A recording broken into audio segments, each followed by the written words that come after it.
15 अगस्त 1947 ये वो तारीख थी जिस दिन इंडिया आज़ाद हो गया। लेकिन इंडिया के अंदर ही कुछ ऐसी भी रियासतें थीं जहाँ पर आज़ादी अभी तक नहीं हुई थी और वहाँ पे सिर्फ़ और सिर्फ अंधेर थी। हैदराबाद उन्हीं रियासतों में से एक थी। वहाँ पर मोनार्की थी और किंग था निज़ाम मीर उस्मान अली। वो इंडिपेंडेंट इंडिया में मर्ज नहीं होना चाहता था, बट हैदराबाद के लोग मर्ज होना चाहते थे। इसे रोकने के लिए निज़ाम ने एक प्राइवेट आर्मी बनाई जिसका नाम रज़ाकार्स था। रज़ाकार्स ने जितना आप सोच सकते हैं उससे भी ज़्यादा ब्रूटल एक्ट्स किए, मोस्टली हिंदूज़ के खिलाफ। आज इस वीडियो में हम रज़ाकार्स के बारे में डिस्कस करेंगे। ये टॉपिक ना तो मेन स्ट्रीम मीडिया कवर करती है, ना ही कोई मेन यूट्यूब चैनल जैसे ध्रुव राठी, लेकिन इस पर हम डिस्कस करेंगे। और क्यों ये सब मेन स्ट्रीम मीडिया में कवर नहीं होता है, ये आपको वीडियो देखने के बाद पता चलेगा। When the world sleeps, India will awake to life and freedom.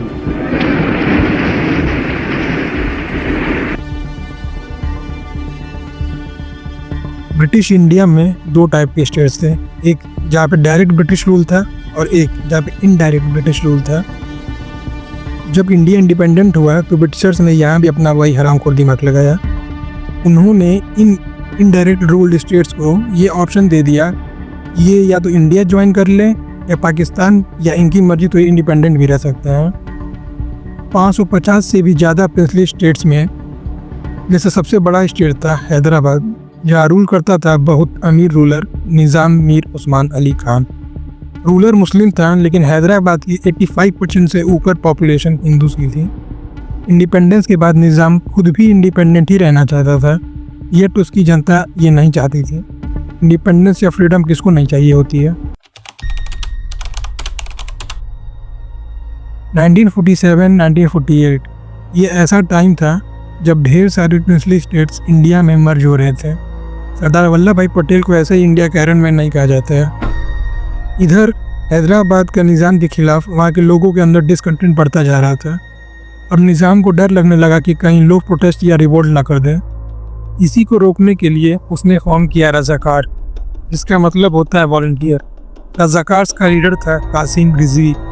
ये एक हार्डलाइन मुस्लिम लीडर था जो मजलिस इत्तेहादुल मुस्लिमीन का chief.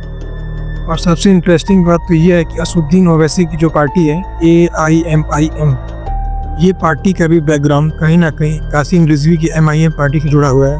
His great grandfather, not great grandfather, his grandfather Abdul Wahid Owaisi was the one who took over from Qasim Rizvi after Qasim Rizvi completed his jail term and left for Pakistan in 1956. फिर भी आज वो हैदराबाद से MP है। लोग क्या ही मैं बोलूँ। रिजवी तो ओपनली बोलता था कि हैदराबाद एक इस्लामिक स्टेट बनेगा और जो अपोज करेगा उसे ख़त्म कर दिया जाएगा। 2 लाख से भी ज़्यादा मुस्लिम यूथ्स को रिक्रूट किया गया, उन्हें ट्रेन किया गया और वेपन्स दिए गए और पागल कुत्तों की तरह इन्हें हिंदू पॉपुलेशन पर छोड़ दिया गया। रज़ाकार्स ने गांव में घुस कर लोगों को मारा। हज़ारों हिंदुओं को उनके घरों के साथ जिंदा जला दिया गया। हिंदू औरतों का रेप किया गया, एबडक्शन किया गया। हिंदूज़ को ओपनली कहा गया या तो इस्लाम कबूल कर लो या तो मर जाओ, जैसा कि कश्मीरी पंडितों के साथ भी कुछ सालों बाद हुआ। हिंदू औरतों को उठाकर रज़ाकार्स अपने कैंप्स में ले जाते थे और कई दिनों तक उनके साथ गैंग रेप किया करते थे। हिंदू औरतों को नंगा करके पब्लिक में परेड कराते थे। कई औरतें तो अपनी इज्जत बचाने के लिए वेल्स में कूद गई। फाइनली सरदार पटेल ने इंडियन आर्मी को मार्च करने का ऑर्डर दिया। 17 सितंबर 1948 को इंडियन आर्मी ने ऑपरेशन पोलो लॉन्च किया। निज़ाम ने मुस्लिमों से लड़ने के लिए अपील की। 2 लाख से भी ज़्यादा रज़ाकार्स, 40,000 से भी ज़्यादा हैदराबाद स्टेट पुलिस के लोग और कई सारे और वॉलंटियर्स जो कि मेनली मुस्लिम्स थे। Millions will just die with honor rather than submit and die an ignoble death. Azad Hyderabad! Azad Hyderabad! वो इंडियन आर्मी को रोकने के लिए खड़े हो गए, लेकिन हमारी आर्मी को रोक ही कौन सकता है। बस 5 दिन में हैदराबाद को फ्री करा दिया गया। रज़ाकार्स को जेल भेजा गया और कासिम रिजवी को पहले जेल और बाद में रिलीज़ कर दिया गया, इस कंडीशन पे कि उसे पाकिस्तान जाना होगा।